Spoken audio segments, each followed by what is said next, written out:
Russia continues to say they had nothing to do with meddling in our election, Trump tweeted, then questioned whether law enforcement had adequately investigated the issue. So many questions, so much corruption. The Senate committee's bipartisan conclusion comes at a potentially awkward time for Trump, who is scheduled to meet Russian President Vladimir Putin on July 16 in Helsinki, Finland.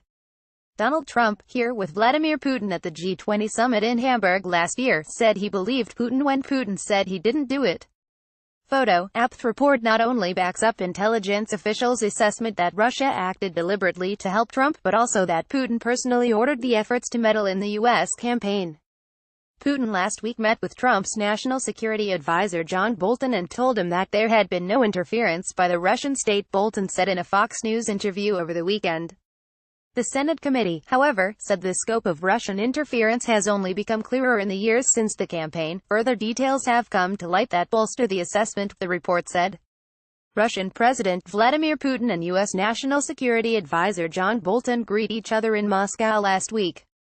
Photo. APT Senate report diverges from an earlier one released this year by House Intelligence Committee Republicans, who said officials were mistaken to conclude that Moscow wanted Trump to win. The House Republicans' report also emphasized the lack of public evidence that Trump's allies conspired with Russians, something that remains under investigation by Special Counsel Robert Mueller. The new Senate committee report does not address the issue of collusion.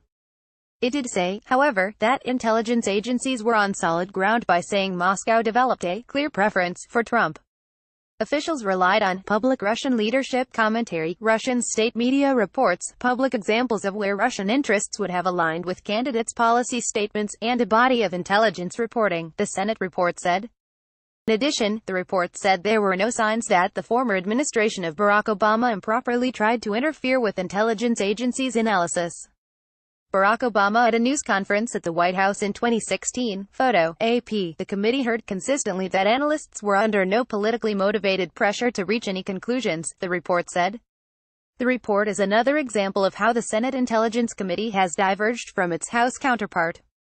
The House Intelligence Committee has been split along partisan lines, releasing Republican and Democratic versions of various reports. Democrats rejected its March report on Russia's activities.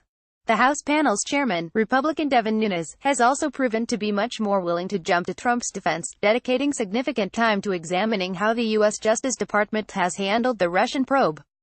Meanwhile, the Senate committee has maintained bipartisan cooperation and expressed little interest in Nunes' theories about allegations of investigator misconduct. LA Times. Russia probe Donald Trump. Vladimir Putin.